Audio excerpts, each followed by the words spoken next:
Hi, I'm Dubber. I'm the director of Music Tech Fest, and this is the MTF podcast. Now, I haven't always been the director of Music Tech Fest, of course, and for a long time, one of the many things that I did was to run a blog focusing on independent music online and a consultancy, both called New Music Strategies. I started it in 2005, and it was especially active for about 8 to 10 years, much less so these days. Along the way, one of the key people I encountered who ended up becoming a part of New Music Strategies was Steve Lawson, also known as SoloBassSteve off the internet. Steve and I have spent a lot of time in each other's company, and he's been massively influential in my thinking around independent music online, as well as the thinking of thousands of other people around the world. We've spoken at music industry events together, and we've stood in for each other as fairly reasonable substitutes when one or the other of us wasn't available and a particular perspective on the internet was sought after. Along the way, we've written blog posts, consulted, advised, presented, researched, lectured, and also podcasted. For the most part, though, Steve's a bass player, a really good one that ends up on the front cover of magazines for bass players. One that has signature series bass guitars made for him by guitar manufacturers. He's not in a band though. Steve has the unusual distinction of being a solo bassist. When he plays music, it's usually just him. He's also a music educator, an academic, a tech enthusiast, a parent, and one of the most prolific recording artists you're ever likely to encounter. An album a week from Steve is not unheard of. Recorded at Unconvention's 10th anniversary event in Manchester a few months back, this is SoloBassSteve. Steve Lawson, thank you so much for doing this. It's like we've never had a conversation before. It's like we've never done a podcast in the whole world ever. It's very funny. So we should probably explain.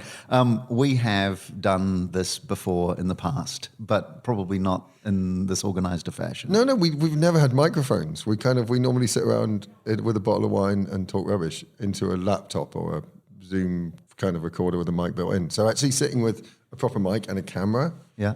Like I don't know, maybe I won't make any sense. Well, the context for this, I think, is different because I think, so for this, let's kind of introduce who you are and what your story is. You play the bass by yourself for a living. I do, which is like the worst thing that anyone could possibly do. Yeah, I do. I started out as a kind of bass player in bands and things, but was always fairly restless in terms of sort of wanting to do more experimentation.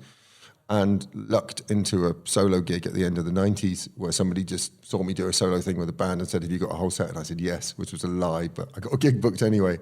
Yep. And it just did quite well. And I kind of had a take on what I was doing with a bass and a looper, which was kind of unusual at the time. It certainly wasn't the first person to do it, you know. But for most of my audience, it was a new thing. And so I kind of built a sound around that. And the burgeoning career that was me playing with other people stopped because nobody wants to hire a bass player who plays on his own. Like, you're not coming in my band and ruining it. And so, yeah, that became my thing. So for the last almost 20 years, I've been predominantly a solo artist. Your thing is more than just, I play the bass by myself, though. Your thing has been becoming about being a sustainable artist in the world where we have an internet. Yeah, again, and that was kind of... That was never the big plan. That was the way of enabling me to do what I do. And I think that because... So I've just done a panel here at Unconvention about kind of... The headline was A Job for Life, and it's kind of thinking about a life in music. For me, it was always about how to maintain what I was doing, but I realized that what I was doing wasn't actually about music. That music was one aspect of it. I'm just professionally curious. I find things interesting. And so the mechanism by which I got to make that music and the mechanism by which I got to pay my rent while I was making that music and the way that I built an audience and the tools that enabled that all became part of that curious exploration. So as well as making that music available to people was part of the big project. So it wasn't that I saw it as fragmented. It was more of a kind of gestalt approach to the creative life. And so, yeah, and as tools emerged, as new internet happenings created an affordance for a certain kind of interaction with the people who were listening to it, I embraced those fairly quickly. And I mean, I had some really terrible observations about it early on. My blog archive, which now goes back to 2003, is full of my terrible first takes on things as they appeared. There's me ranting about piracy back in 2004, going, this is awful, people stealing music, at a point when that was how I saw it. And it was... What was the change for you? When did you kind of figure out, actually, there's something more interesting than this going on? I don't know. It was all emergent. I mean, I think when you and I first connected in sort of 2008, And I think by then the experience of being on MySpace was a great learning experience. I joined MySpace in the same way that all musicians did, with this incredibly narcissistic focus to kind of just friend loads of people and build a big audience. And the futility of that and the way that killed the conversation about the music became apparent very quickly. And so at that point, I started to conceive of a use of social media that was genuinely social and that wasn't a marketing tool, and it wasn't all the things that all the kind of people writing about, this great new way for musicians to network and do this. It's like, well, no, it's just about creating a story around what you do. And so I think the whole idea of storytelling came in fairly early on.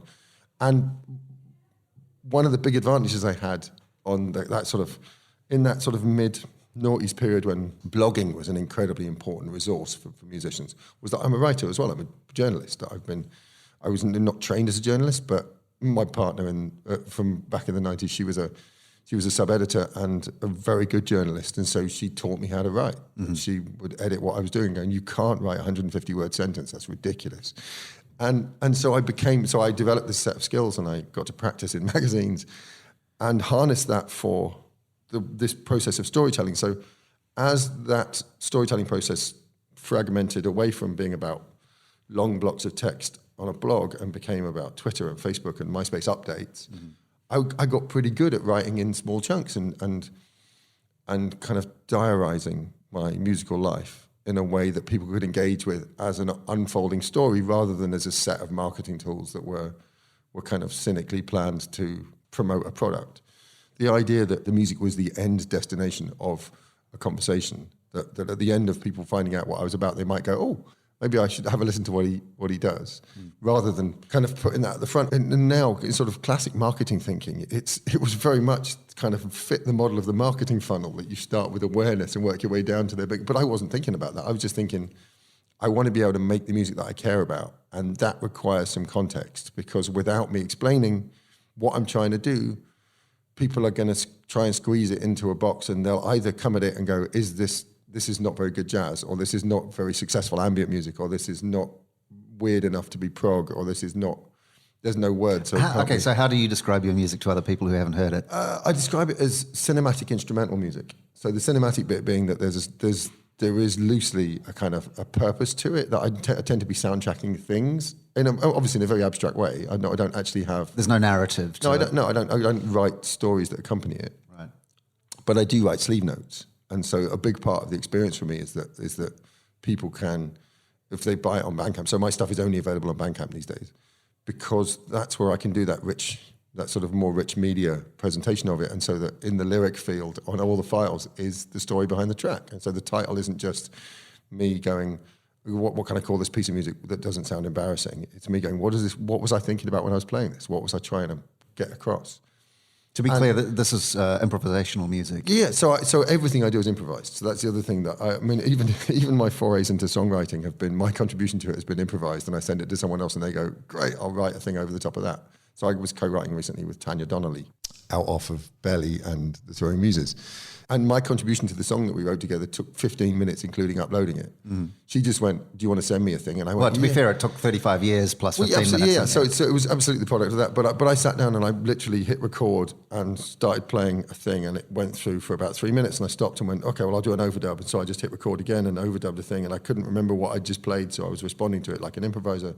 And then went, "Well, that's quite nice. I'll send that to her and see what she thinks." Right. And she went, "Great," and just wrote over the top of that. So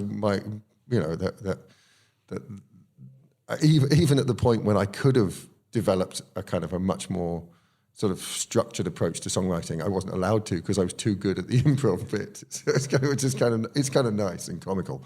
But yeah, so I am an improviser, and so this whole thing about storytelling is not that I write soundtracks to things; it's that I play with the thing in mind. And I want to be able to talk about what that thing is. And sometimes that's emergent. Sometimes I'm not aware of that at the time. Sometimes listening back to it, I kind of go, okay, this has a sense to it that is whatever it is. And so having a platform for storytelling was always important to me, and having a way to connect that to an audience, and even to prompt my audience to think about what it might mean that what they're listening to, that when the second time they listen to it, they have more knowledge of what's about to happen than I had when I was recording it, for example. Right. So in a recorded, the first time you listen to a recorded piece, you're in exactly the same state I was when I played it, in that I don't know how it's going to end. Is that important to you, what the audience thinks of your music while they're listening to it? Well, it's interesting to me. I don't know about important, because I mean, yeah, it is important. Let's nail colours to the mast. Why not? It is important, but it's important in a way that is about the fact that's half of the experience. There's a great quote from Paddy McAloon on the Soda Jerker podcast where he says that the listener finishes the song, that a song doesn't exist until it's been heard. That's a sort of, I'm not sure if he's meaning that as a... Is that reader response criticism, sort of Umberto Eco stuff? Yeah, I don't know. Or even the kind of,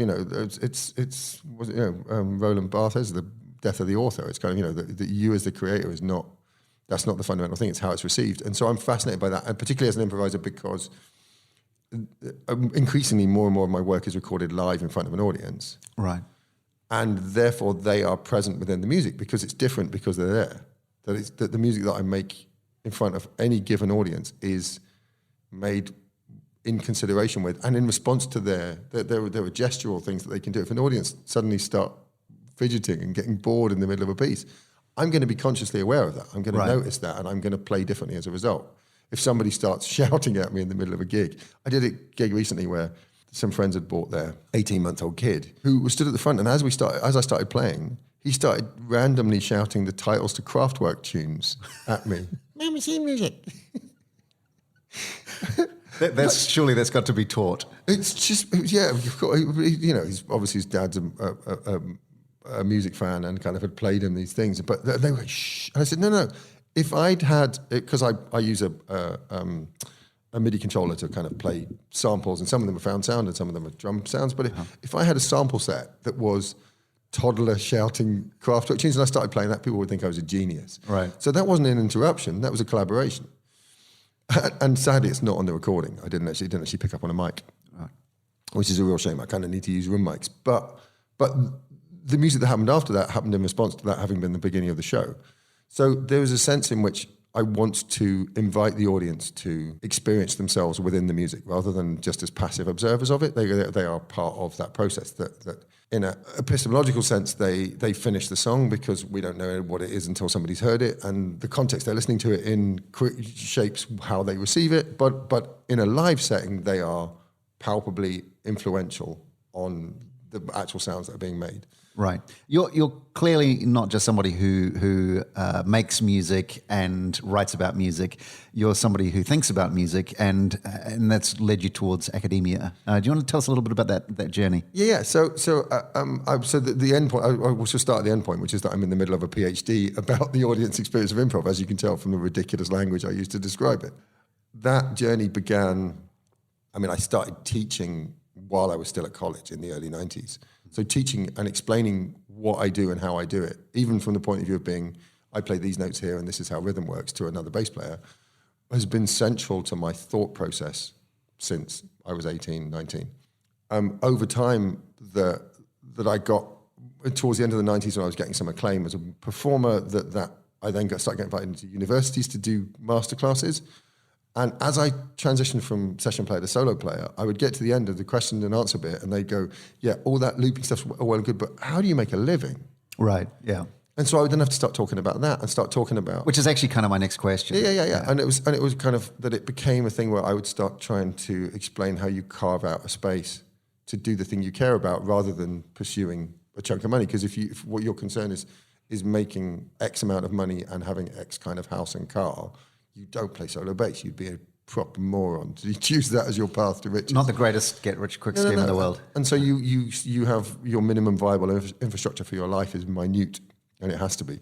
And so I got talking about that. And then with the whole social media thing, I think because I was writing about it, and I was writing about it in a way that was, I guess, fairly unusually clear. I mean, we connected because we were two of the people that were doing that. And our names were put alongside one another quite often at that time. It got to the point where we were quoting each other and not quite remembering who had written what. Exactly. I mean, there was a point when I remember having that conversation where it was just like, we wrote it together. Like we came up with this stuff. And there were certain things that are obviously, that you wrote in the ebook. But a lot of the ideas that we came up with were things that one of us said and the other one fleshed out. And then when we actually met, because this was all happening before we met, right. And then we met, and there was a very strong sense that actually what we had was a thing that we could go and explain to people, you know, in a more structured way. And you were working in academia at the time. And so for me, that was your influence was a big route into actually doing it. So the speaking gig where I got asked to do a PhD was one that you'd been asked to do and had turned down. So there were a couple of things. So there were two things that would happen back then. One of which was that there were places where you were banned, who then invited me because you were too controversial. And it was like, but I'm saying the same stuff. I just happen to be a musician, so I don't look like I'm being destructive. Yeah. So which was kind of interesting. But there were also just gigs that you were too busy for. And one of them was this James conference, the Joint Audio and Media Education Service in Leeds. Mm-hmm. And I went in and did this talk about a new way of thinking about music careers and stuff. And if you watch the video of it on YouTube, it's half me talking and half kind of me stuttering and mumbling in a sort of terrible Eddie Izzard impersonation. But there's some useful stuff in there. And I found out years later that actually the department at Leeds rewrote their business offering based on that talk. They went, this is what we should be getting students to think about. Right. But they also said at the time, why don't you come and do a PhD? And I was like, what, really? I don't even have a degree. Like I did an HNC, like a level 4 course back in 93, and I don't even know if I passed that because somebody puked on the certificate before I ever got to read it. It was in a bag at a party, and someone vomited in the bag. Right. So I was not somebody who was credentialed at all. Right. I was experienced, but not credentialed. And so they said that, and I was like, oh, that sounds like a great idea. And we started talking about it, and then the financial crisis hit education in 2010, and everything went quiet. And it was a couple of years, but I think through the work that you and I were doing, I got connected to a network of academics. And so there was another pivotal moment when I got invited to speak at the Microsoft Research Conference in New York. It's through someone else I'd met through working in social media. So I kind of transitioned alongside my music career for a large chunk of sort of 2009 to about 2014. But I'd taken the social media lessons that I'd learned through doing my music career and was applying them to charity sector and government and all kinds of stuff, and was getting paid to go and talk about this stuff. Through that, I met a woman who invited me to go and talk about Bandcamp and the idea of the gratitude economy, which is funny because it kind of came out about the same time that Amanda Palmer was talking about that stuff in her book. And I mean, I think my take on it is slightly less like if you do this, you can get really rich from it, because I've never done a £1 million Kickstarter campaign. Yeah, I don't think I've ever heard you say monetize my audience. No. There were things about the way that she explained it that certainly didn't jive with what I was doing. But there were certainly similarities in this notion that people pay for things they're grateful for and building relationships with your audience. Right. And you can invite them to do that. And I think there was less NLP in mine, that I wasn't kind of actually, I felt less manipulative. So I got to go and talk about this in New York. And again, through that, met another network of academics who were incredibly supportive of what I was up to. And just after that, the Leeds people got back in touch and said, how about that PhD? And so and at the time, by that point, I was diversifying what I thought of what I was doing as a performer. I'd formed this trio with 2 actors called Tory Corps, where we take conservative political speeches and set them to kind of death metal and just provide a context that's as evil as the words that are being said. But it made me think about performance in a completely different way. And I was hanging out with a lot of theatre makers and people who were doing audience-specific theatre. And I suddenly started to think about the audience in a totally different way, and felt that music audiences were being condescended to the whole time. This idea that what we do is we make a noise, but we chop it into 5-minute chunks so people have time to clap in between. And they sit and look at us. And the presentational model was basically like church from the medieval days. It was like a guy at the front and on a platform, because that makes them visible and audible and unquestionable. And then you declare your truth to the audience and they lap it up. And that felt like a really mundane assumption for how we should perform. And so I wanted to interrogate what it was that was going on with audiences. So I went back to the Leeds people and said, instead of doing a PhD about solo performance, I actually want to do it about the audience experience of that performance, and particularly the improv bit, because I was getting more and more. By that point, it'd been a couple of years since I'd done a gig of replaying my tunes. Because for 12 or 13 years, my solo career was I would improvise in the studio, create this lovely complex music, and then play a simplified version of it live, because I'd have to try and learn it. But obviously, because it's improvised, it was sufficiently complex to be unlearnable. So I would have to simplify the start point and then improvise off the back of it. But there was a sort of jarring thing where the origin of this music was this open, free place, and then the live presentation of it was this sort of, I don't know, it's a sort of condescension to nostalgia, this idea that people needed to hear tunes they already knew, and I don't think my audience was there, and I don't think that was, I mean, I do occasionally get people going, can you play that song? Right. Because there'll be a thing on a record that they really like.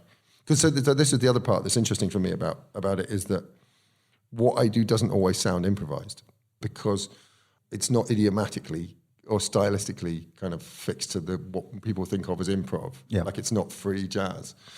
And because I use a looper, there is inherent structure within that. There's repetition. And so, yes, I was really fascinated by what it meant to the audience to be A, present at the genesis of a piece of music, B, to recognize someone's language within that. Yeah. So the fact that, I don't suddenly get up on stage and start playing saxophone or, playing drums or making an omelette. Like there is a consistency to what I do on stage. Sure. And there's a language and a sonic imprint to that people recognize. So it's not alienating. Right. So a Steve Lawson record sounds like a Steve Lawson record. Yeah. And so it's kind of working out what that familiarity means for them. And as much in terms of why someone would show up. Because we go to gigs to hear songs we know. Like most of the time when we go to a performance, certainly within pop music, we go because there's a set list or a record that somebody is touring and we like that thing. And it's why Greatest Hits tours are always more popular than, that Bob Mould can go out and play to 200 people doing his new record, or he can fill Brixton Academy playing Zen Arcade with a compilation of musicians who may have had some association with Husker Du. That we have that nostalgic attachment to music that we know and love. And so as a performer who has eschewed that, who has moved away from that, I want to understand what it is about, what I do that audiences get. Because the other flip side of this is that musicians are constantly making massive assumptions about their audiences. You talk to any musician, like, oh yeah, my audience thinks this. You go, have you ever polled them? How do you know this? Right. But I think I'm in a place where I have a level of familiarity with my audience and friendliness with my audience that is unusual. Can I ask, if somebody who knew you at high school saw you today, would they go, oh, of course that's what he ended up doing? Or would this be a complete surprise? Having asked that question to people who I was at high school with on Facebook, oh, really? There's a range of responses. So there's a couple of people who went, I found you and I was like amazed that this is where you'd ended up. And there are other people who are like, this is exactly what I thought you'd be doing, you weirdo. So what was the journey? I mean, the shorthand is John Peel saved my life. So that growing up, I moved from Wimbledon to Berwick-on-Tweed, which is a tiny town on the Scottish border, when I was 13. And so my coming of age as a music fan happened in a fishing town on the just English side of the Scottish border. So access to music was, the record shops stocked Bon Jovi albums and Def Leppard albums. And so I went from a position where my walls were covered in these largely homoerotic pictures of John Bon Jovi and Joey Tempest from Europe and men who looked like beautiful women. And to suddenly discovering the Pixies and Napalm Death and the Bundu Boys, 808 State, and the burgeoning acid house thing as well. And so I had this musical explosion that happened at the same time that I took up bass. Right. So I had so as a bass player, I never really got into just learning a bunch of other people's songs. Like that was never my route. Whenever I'm on panels with other musicians talking about this, there's bass players wang on about transcribing other people's work. And I'm like, I can do that. I can learn songs for a gig. But it was never part of how I became who I am as a player. And so there was a moment in my teens when I just kind of, when the two connected and when I stopped playing songs by The Who and Cream and started trying to make weird music that matched this mashup of things that was going on in my head that could have been, and any given day I might have been listening to Yes and The Cure and Mechanic Manouruke and King Tubby and, and then I think there were a number of hugely significant records for me. Interestingly enough, Spirit of Eden by Talk Talk was absolutely one of those. And if you listen to particularly my earlier solo work, like it's so present. There were very few things I ever wanted to make music that made me feel the way that music made me feel, but that was one of them. Like that, Hijira by Joni Mitchell, High by the Blue Nile. There were kind of a handful of these things where it's not that I sound like them, but there is an emotional resonance and a connection with the artist that I was like, I want my music to be my voice in the way that is their voice. Right. How does technology play a role in that for you? And not just in terms of I use the internet to tell people about it, but technology from the ground up. Yeah, so as a music maker, that's my curiosity journey has been exactly the same as a music practitioner as it has been as a storyteller outside about the music. So I bought my first multi-effects unit into the 94, and I've been gradually upgrading since then. So and looping technology, I did the same thing. I would use it until I hit what felt like its limitations, and then swap to something else and go, okay, well, I need to be able to do that function, so I need that box. A guy in Santa Cruz came to a gig of mine and said, I'm going to make one of those. It would have been 2003, he would have said it, and then it was finished at the end of 2004. And he built this multi-channel loop device that is still the most elaborate and fully featured hardware looping device called the Looperlative, and he built it, and he sent me the first one, and I came up with a bunch of features for it, and a couple of other people contributed ideas to that as well. And so I've been involved in product development like that. Mm-hmm. And so, yeah, tech has been hugely important. And then when I made the transition in sort of 2015, I was working on a project with a bass player and MC called Divinity Rocks, who had formerly been in Beyonce's band.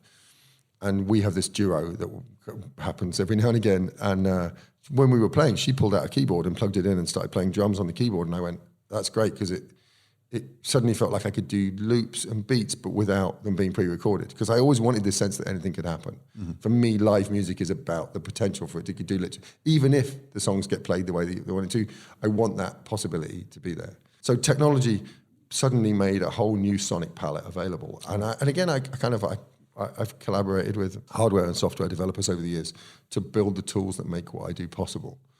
But also the progressive iteration of the ability to record at higher and higher fidelity my live set. So I can now, you can't tell that my live records are live until you get to the end and there's some applause. Right. You go, wow, really? What? Wait, that was in front of an audience? So I can do these impeccable recordings of me and whoever I'm working with, because I decided to stick a multi-channel sound card at the heart of my live rig. Mm. So my studio and my live setup are identical. It just depends where they're set up. And that was about recognizing that what I was aiming for as a performer was not that there was a sort of sloppy, crappy version of the music that happened live and then a pristine version that happened in the studio, that I wanted everything I did to be at that kind of quality. And so I was getting to the end of gigs and going, wow, I should have had that. I should have been able to release that, because that felt really good. And then I started recording them and went, okay, it really was that good. It wasn't. I'm not just tricking myself. I'm not listening through rose-tinted ears. And you are actually releasing all of that stuff now. Yeah. But subscription, which I think is really interesting. Tell me a little bit about that. Yeah. So I started. I went from CDs in the sort of my first album came out in 2000. It was recorded at my first 2 or 3 solo shows. I recorded those to mini disc and mixed them and put it out as a CD. And for the next 5 or 6 years, I would release a CD, put 1,000 copies. I would press 1,000 copies of a CD, recoup it, and try and make some money on it, and then make the next one until 2006. And then started thinking about the possibility of digital only releases, just because I couldn't be bothered with the process of recouping. Mm. And so then I would make records and release them. And in 2009, Bandcamp came online. And so it was like, oh, okay, so this is a platform where I can actually host this. I don't have to put it on iTunes or CD Baby or whatever. I can actually control the environment that this is in. And Bandcamp has a visual layout that makes it so that people who use Bandcamp know what they're looking at. Mm-hmm. But I can control the color scheme and the artwork, and I can bundle other things with it. I can put those sleeve notes, those stories that I wanted to tell, can be both in the lyric field and gathered together as a PDF, so people get a book. And so every time Bandcamp would introduce a new possibility, I would explore it. And I started to meet up with Ethan Diamond, the founder, after you introduced us. And I would meet up with him every January, and he'd go, what do you want the site to do? And it got to the point where there were probably, 3 or 4% of the features of Bandcamp were things that I'd suggested at some point or another, which was that felt amazing to kind of go, oh, that was my idea. Or at least I had that idea and somebody else had it as well. And it helped to confirm that was a good thing. So when they started the subscription offer, which was about people being able to charge monthly or annually for stuff, it was kind of a response to crowdfunding being this bottleneck of attention and pressure around a project, and actually going, no, this, for some artists, that's not how it works. That actually their work is episodic. And so you shouldn't have to kind of go nuts on Kickstarter or Pledge Music for a month while you're kind of desperately trying to get people to pay for a thing, but actually spread it out over time. Yeah. And so I was one of the 3 artists chosen to test that in the first place. along with Candy Says and Lowercase Noises, I think. And it was great. I mean, straight away, it was like, this is amazing. This is a totally new way to think about what I do. And my initial offering was, I said, I promised people two albums, 2 public albums and 2 exclusive recordings a year. And I put out 8 in my first year, 10 in my second year, and 12 in my third year. So I'm now at 12 albums a year. And I have this enormous backlog of recordings because as an improviser who's good at what they do, every gig that I do is potentially an album. I don't release everything. If I record something and it's bad, I don't go, oh, I need junk for the subscribers. Yeah. The response from the subscribers, the beautiful thing is they kind of go, how do you do this? How do you maintain this quality? And I go, well, I just practice a lot. This wasn't, I didn't wake up with a hangover one morning and go, oh God, I've got to make records. That this is very much feels like the conclusion of that creative journey, because I didn't ever want to be stuck with someone else's time frame for this. I remember talking to bands who would finish an album and the label would say, yeah, this is coming out in a year and a half's time because that's what our schedule is. Right. And there was a Brian Eno quote where he once said that he said, I never read reviews because the reviews are of something that I finished 3 years ago. Like, I don't care what they think about that. But whereas I can finish an album and it's out the next day. And is that now a sustainable model for you? Is this sort of the economic solution to the artistic journey that you've chosen? Yeah, so the amount of money that I've now made on Bandcamp off of, so I have a couple of hundred subscribers. It's not a huge amount, but between them and, so all in, I've had just over 2,000 people ever give me money on Bandcamp. I kind of have that statistic available to me, and it's just over 2,000 people. And between those 2,000 people, they've given me as much money as it would have required 11 million streams on Spotify to get that same amount of money. So I would have to be the single most successful independent instrumentalist on the planet in order to make the same money as I've made as, a moderately successful solo bass player on Bandcamp. So as a way of resourcing this without having to build nonsense, because I don't want 100,000 listeners. I don't want the social pressure that comes with that. I don't want the sense that I'm having to talk to that many people about what I do. I don't think that's healthy for me as a person. I don't think that's a good thing for us as human beings to be given that responsibility. I haven't earned that responsibility. Being good at music doesn't mean that I should also have a voice to talk to that many people. What I want is a community of people who care about what I'm doing. And in days gone by, that would have been a bardic role or a jester or something that I would have, I would have been sat in a town playing songs for the people of that town about the people in that town. Right. And the internet makes it possible for that to not be geographically delineated. I don't know. All those people don't have to live near me anymore. But I still want that community. And so my 200 people, I mean, it's back to the idea that you have this kind of central body of fans, and whether the number is 200 or 1,000, they're the ones who make what you do sustainable. Mm. And I mean, if I got to the point, if I had 500 people doing that, I could basically live on it. Imagine that, being an artist whose entire music life is sustainable on 500 people. I mean, on 200 people, my creative practice is sustainable. Yeah. I just do a bunch of other stuff around it. But I don't want to stop doing that stuff. I don't want to stop teaching. I don't want to stop writing. I really enjoy those things because I reposition myself as not a professional musician, but as professionally curious. And all those things are, I mean, there's bad teaching and there's bad journalism that I try and move away from. But for the most part, the things that I maintain are the things that I really enjoy. And I feel incredibly fortunate to get to do that. So you're happy? Yeah, I am. I mean, there's all the other stuff that goes alongside this. There's the intersection between your creative life and your real life. And occasionally, when your real life takes a nosedive, you then have to decide how much of that is reflected in the narrative around your creative work. Because I could just be talking about music all the time, but actually my music is deeply embedded in who I am and where I come from. Politically, so, as well as politically, socially, and metaphysically, it's all in there. And so a couple of years ago, my marriage went through a rocky patch, and my wife wrote an album about me being an arse. And so it was like I'm absolutely fine with that. I don't my construct of who I am doesn't require me to pretend to be anything other than what I am to my audience, and that's a real luxury.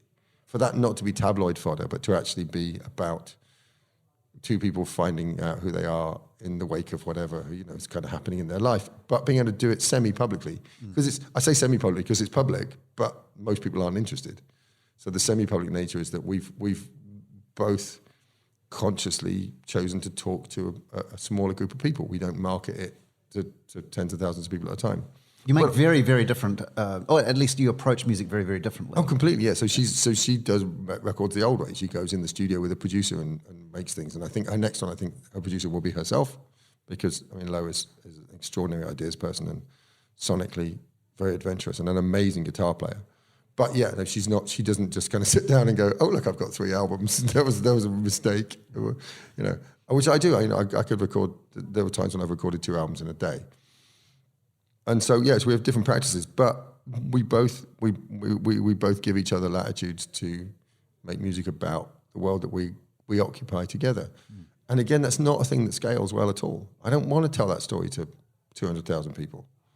They don't have a right to hear that. Right. I want to tell it to a community of people who care about what we're doing and are interested in how that's reflected in the work itself. One more thing, because I know sort of we could talk forever, but you have a child growing up in the midst of this, and how conscious are you of the example that you set in terms of this is my creative life, this is my public life, this is my personal life, and those sorts of things?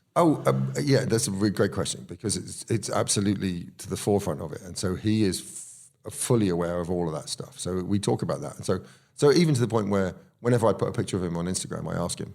And if he says no, so if I take a great picture of him mucking about in the park, I'll go, "Dude, you all right with me putting that on Instagram?" And he'll go, "Nope." And I'll go, "Really? It's a great picture. You look amazing." "Nope." And I'll go, "Great, I respect that. I'm not going to do that." And so he sees it, and he sees what we do, and he, he's 9, so there's times when he understands it, and times when it's like living with a tiny Nazi. That's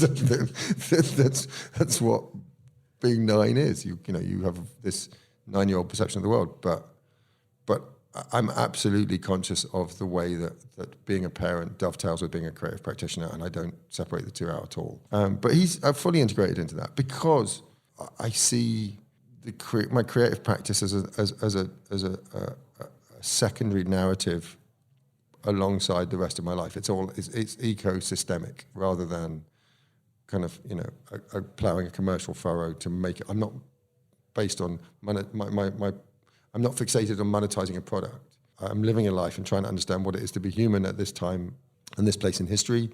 And a big part of how I manifest that is I make music about it.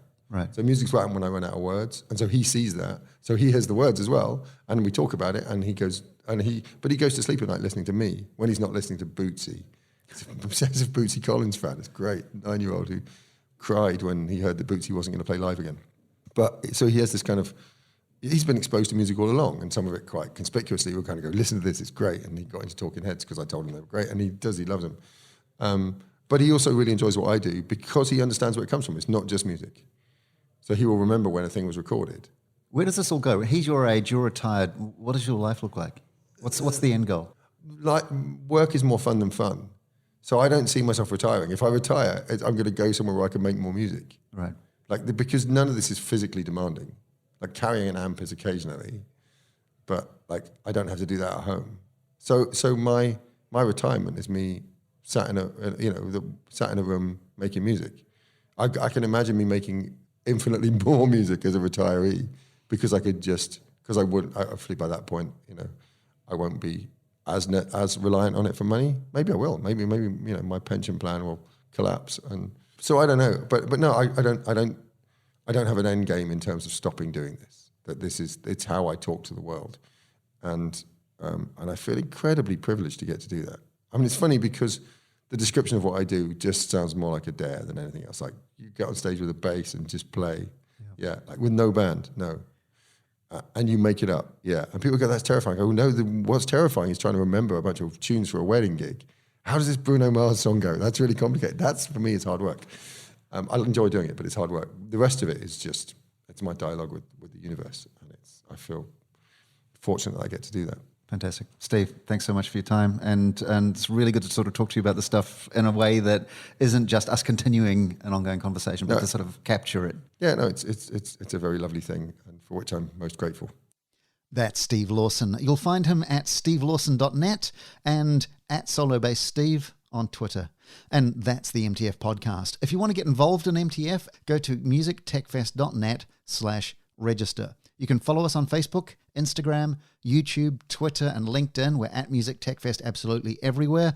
And don't forget to subscribe to the podcast so that the next one turns up automatically for free in your podcast player of choice next Friday and every Friday after that. And in the meantime, have a great week, and we'll talk soon. Cheers.